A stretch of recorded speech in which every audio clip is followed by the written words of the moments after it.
As she described the night, she believes they took everything: her freedom, her reputation, her voice, and it all tied back to that moment at Pure nightclub.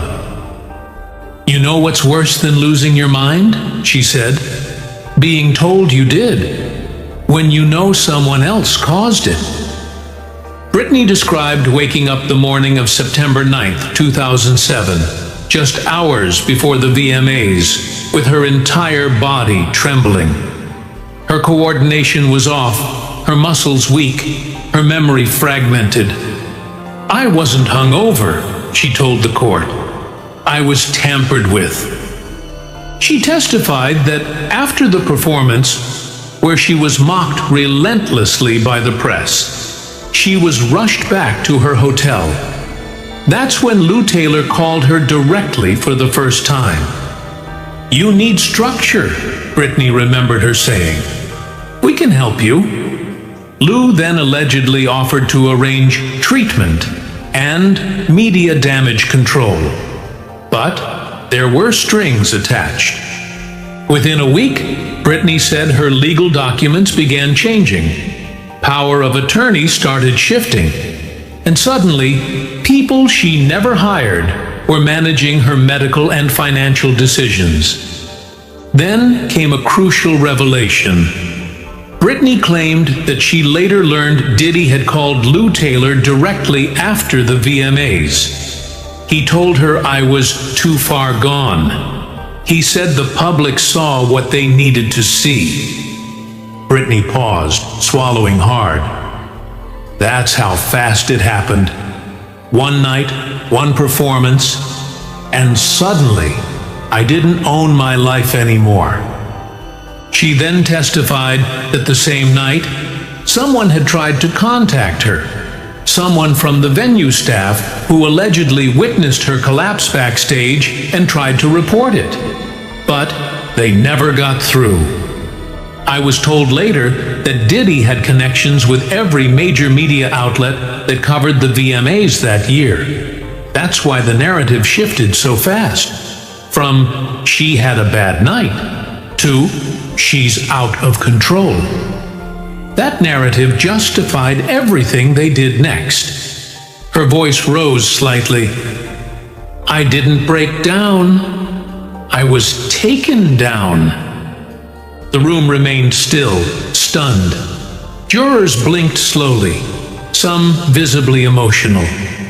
Britney leaned forward, her hands steady for the first time. And Diddy? He wasn't just a guest at the VMAs, he was the architect. The courtroom sat frozen as Britney revealed a piece of evidence no one expected. "I was told for years that no video existed of that night," she began. "But they lied, and I saw it." She testified that during her final months under the conservatorship, a former TriStar employee contacted her anonymously. They claimed to have seen raw, uncut security footage from the night of September 8th, 2007. The night she attended Diddy's party at Pure nightclub. The footage, according to the source, was never released, never mentioned in any investigation, and never logged by hotel security. Because it didn't go through hotel security, Britney said, it went straight to Diddy. She testified that in the footage, she could be seen dancing briefly, drinking from a flute handed to her by a man in a gray suit. She remembers that man. She didn't know his name at the time, but years later, she identified him in a photo as one of Diddy's close assistants.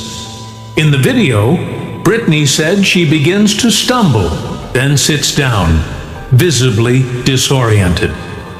A group of men surrounds her. A few minutes later, she is led out of the frame. It cuts off before anything else happens. But it's enough, Britney told the jury. It shows I wasn't in control. It shows I didn't walk out of that club on my own.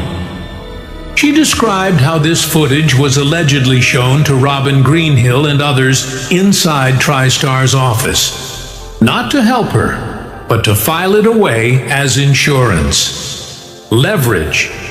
Proof that Britney Spears was unfit. They didn't destroy that footage, she said. They stored it, like a trophy.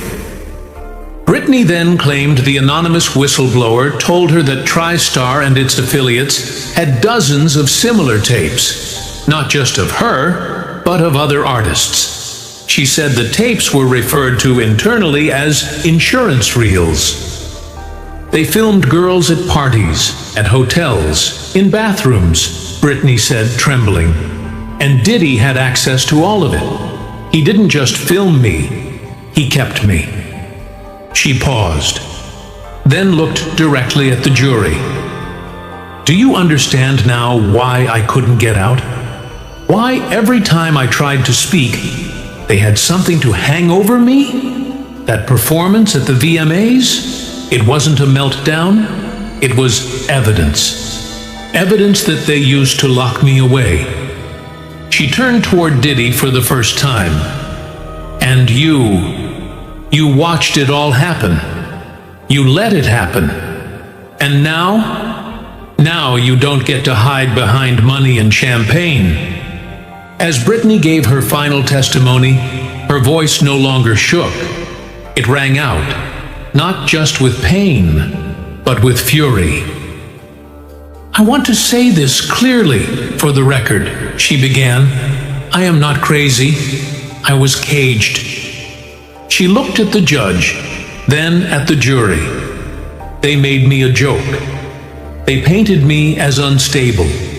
And when I cried out, they told the world it was part of the breakdown. But I wasn't breaking. I was screaming. She testified that after the conservatorship was enacted, she was monitored 24/7. Her calls were recorded. Her medications were controlled, her children were taken, and her earnings sent straight to a network of corporations and managers who all had one thing in common: ties to TriStar. And through TriStar, ties to Diddy. I lost $100 million while locked in that cage. They say it was to protect me. But what they were really protecting was their system. She described how, even after the conservatorship ended, she felt unsafe speaking out. I was told Diddy had people, that if I opened my mouth, I'd disappear again. So I stayed quiet. Until now. Then came the moment no one expected. Britney pulled out a folded note, handwritten, visibly worn at the edges. She told the court it was a letter she wrote in 2009, but was never allowed to send. I wrote this to Diddy. I was 27. I was still trying to understand why someone I barely knew could have had such a big role in ruining my life. She read aloud, I hope it was worth it. Whatever they promised you, because you helped them hurt me. And I don't know if you'll ever admit it, but I know you did. I saw it in your face the night you toasted me before the VMAs. You knew I was being set up, and you smiled. The room was silent. Even Diddy didn't move. Britney folded the note and put it back in her pocket. I'm not doing this for money. I'm not doing this for fame. I'm doing this because I want my kids to know the truth. I want them to know their mother wasn't a failure. She was framed. She turned back toward the judge. For 14 years, I begged for someone to listen. Now you have. Don't look away again. And with that, Britney Spears stood up, thanked the court, and walked out. Not as a pop star, but as a woman who finally told the story they tried to bury. Diddy didn't speak. He couldn't. couldn't, because for the first time, he was the one being watched.